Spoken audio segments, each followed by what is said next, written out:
Welcome back to The Express at the River Market at Westminster Quay. I was watching one of the big American networks the other day, and they were talking about the bra whisperer. Yeah, seriously. But it turns out Vancouver kind of has our very own. On today's West Coast Style, we find out from Johanna Ward that looking stylish isn't just about your clothes and your accessories. It starts with finding the right boost to your bustier.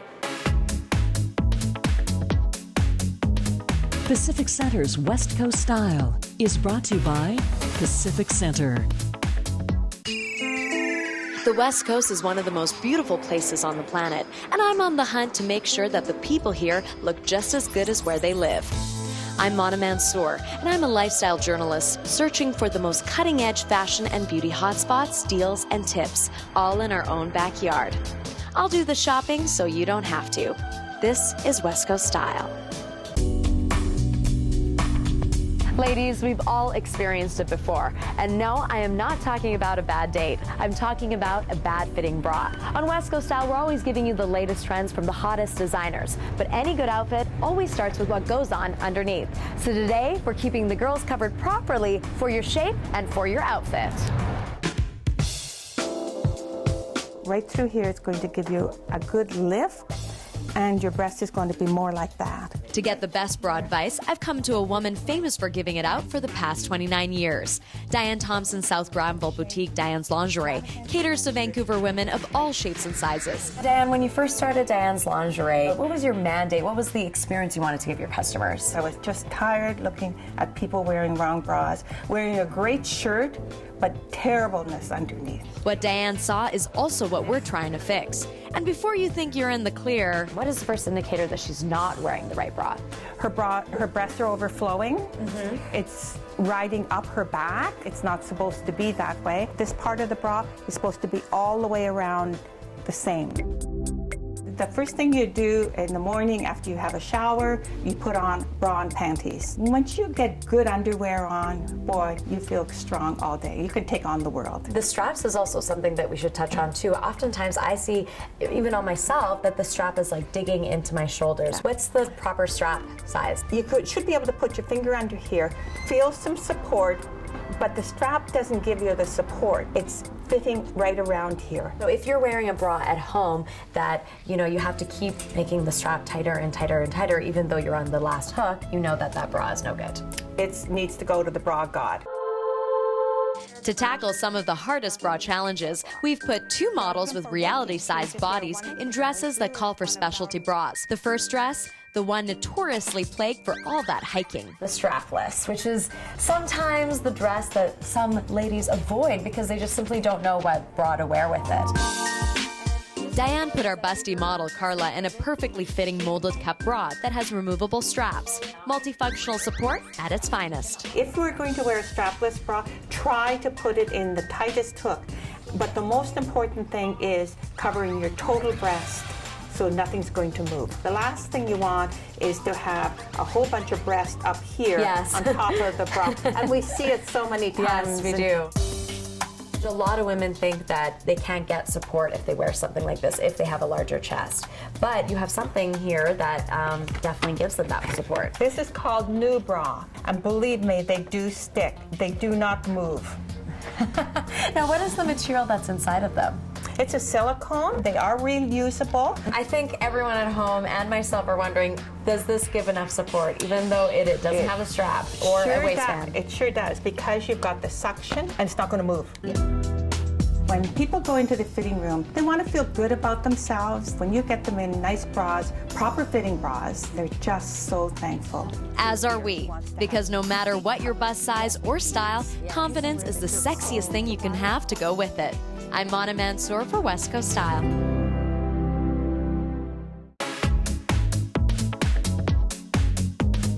Pacific Center's West Coast Style has been brought to you by Pacific Center.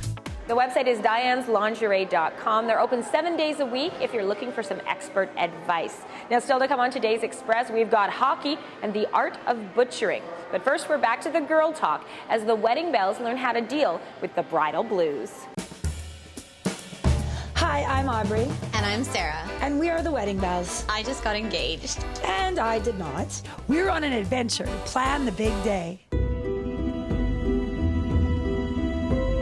Women everywhere, every day, suffer from it. They may be beside you at the market or at the coffee shop. It's the bridal blues. We now pronounce you husband and wife. You get this one special day. Now what? It's that feeling of sadness and letdown after your wedding day when you realize you'll never be a bride again. The thing is, people are going to start to think you're cuckoo bananas. When Sarah's bridal blues got out of control, we headed to therapist Hannah McCormick to seek some help. We are gathered here today, not for your wedding. I kind of look at other brides, and when they're getting married, I'm kind of jealous, and I don't like them. Is this normal? Bridal blues is very normal. Apparently so. I did experience bridal blues. Absolutely, 100%. I actually cried at the end of my wedding. I was so upset that it was over. Bridal blues, bridal blues, bridal blues, bridal blues, bridal blues. I sit at home in my wedding dress. And her hubby? His job is to fluff my train out behind me. What is going on here? Because it's a chapter of your life that's closing. It's a little bit sad when it's done. And why do they feel so much sadness? It's not so much the wedding, it was the creative energy in planning. And the fix. You have to take all that energy and that passion and put it into something new. So create some new goals. You could put it towards nesting, setting up a house. Or what Sarah did, hold a bridal blues focus group. So I actually started planning other people's weddings. Since then, I've actually decided to take up wedding planning. This seems crazy. That's right, Aubrey. And for my wedding, I had wedding amnesia. I was not drunk at my wedding. I remember my ceremony to a T, and then it's a blur. The emotional part of your brain takes over. So the executive functioning, which is all at the front of your brain, that helps you make memories that have detail, it kind of shuts down because you're flooded with all these neurotransmitters firing, like dopamine and serotonin. Yep, thank goodness for videographers and photographers. One of the things I like to suggest to couples is to create a memory jar, and what you do is you take little pieces of paper and you write down certain events or things from your wedding that you loved, and you put them all in a jar, and then when you're feeling sad or you want to think happy thoughts about your wedding, you can pull out one. Or at Sarah's wedding, I loved the Italian bartenders. You don't have bridal blues, Aubrey. I also recommend creating like a shadow box of maybe your invitation and certain things from your wedding. I'm still kind of mad at my wedding planner for screwing up on the day. If the wedding has been your focus since you were a little girl and you were dreaming of all the ways that it would occur and happen in this perfect world, inevitably something's going to go wrong. If you try to make it perfect, it's not going to be, and you're going to be disappointed. And how potent is this wedding planning stuff? I can't wait to plan my vow renewal. I would jump at the chance to redo my wedding. So what should I channel my energy into now? Finding Aubrey a husband and planning her wedding. Oh no.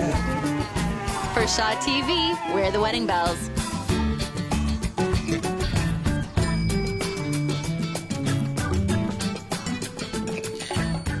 Nice to know that Sarah's feeling better. And if you're feeling a little down after your big day, it's probably nice to know that you're not alone. You're watching The Express, and coming up, we're switching from the yin to the yang.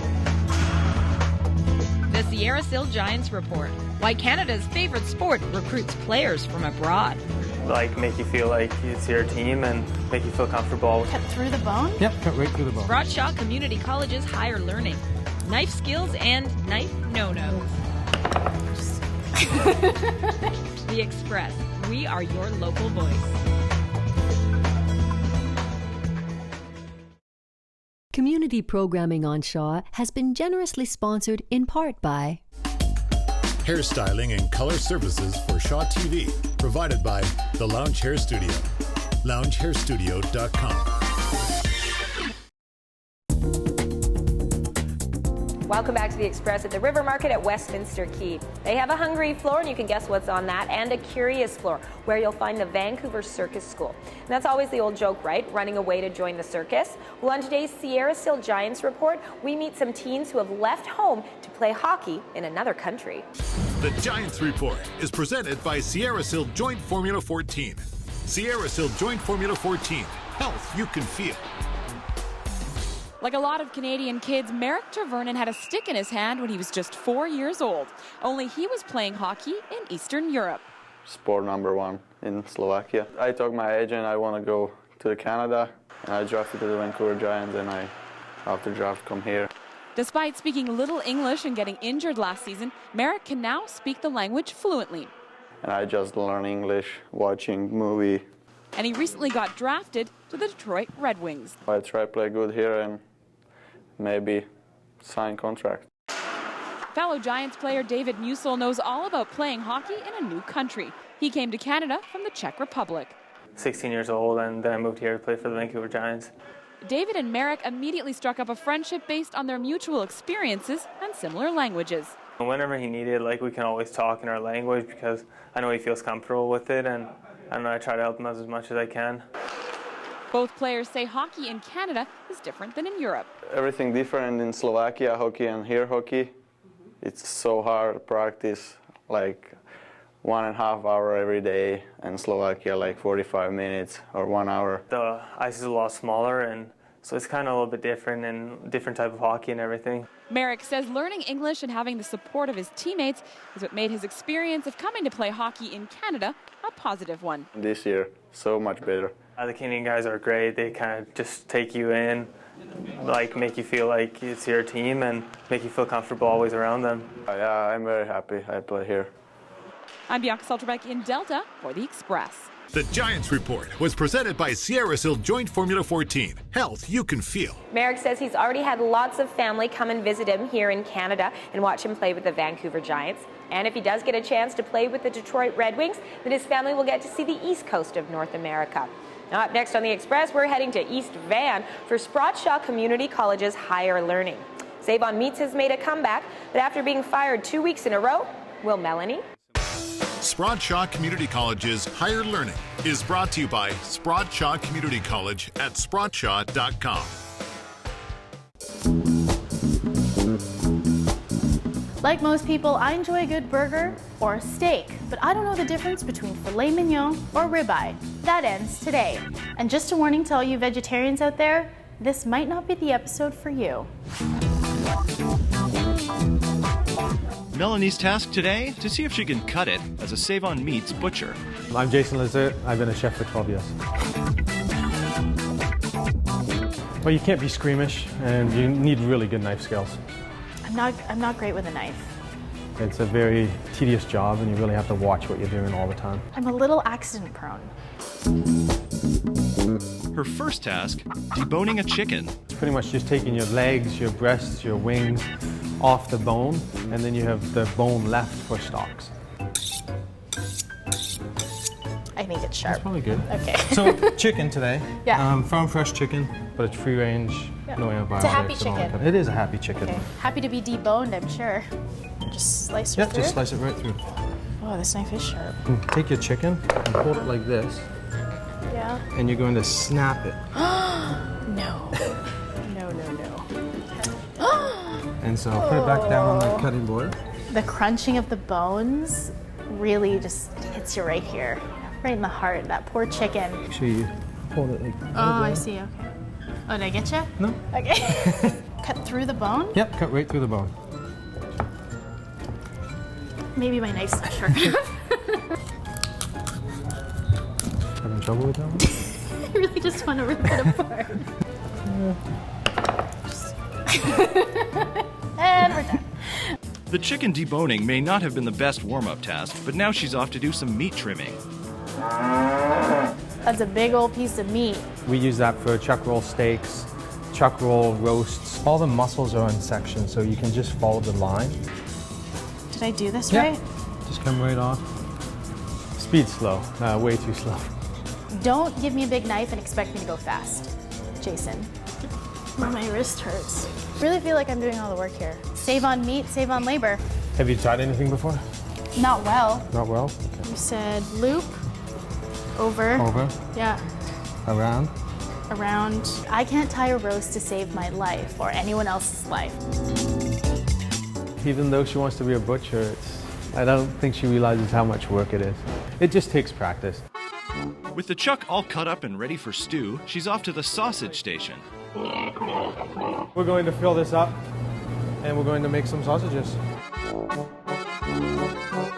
Sausage, it's pretty difficult. It's a big process. The vintage cranking sausage maker, it's pretty freaking cool, I think. Slow down. Sausage making is so much fun. How cute they are. She did good. Yeah, I think she probably excelled at that. That was my favorite part, by far. So with all the meat out of the way and only a few dollars lost, how did she do? So, Jason, would you hire me? Would you fire me? Please hire me. No, I'd have to fire you as a butcher. Really? Yeah.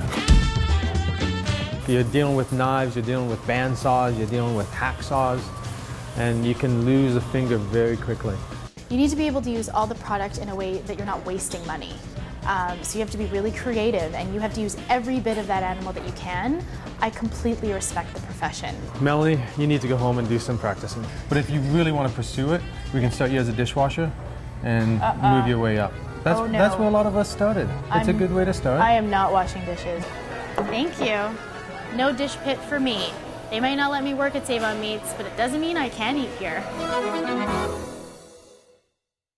Spradshaw Community College's Higher Learning has been brought to you by Spradshaw Community College at spradshaw.com. Fired for the third week in a row. Too bad, but next week Mel's going to try firefighting, and I'm thinking that will be her big comeback. You're watching The Express, and it's time for our spotlight on local events.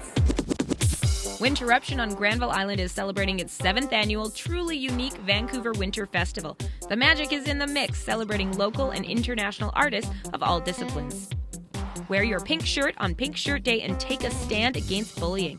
Net proceeds benefit the Boys and Girls Clubs of South Coast BC and CK&W Orphans Fund. Brave New Playwrights is an exciting and long-standing staple on the Vancouver theatre scene. UBC's creative writing program and theatre department teams up senior playwriting students with senior directing students in a festival of short plays. And that's it for today's show from the newly revitalized River Market at Westminster Quay. We're going to leave you with a whirlwind tour. Thanks for watching The Express, only on Shaw TV.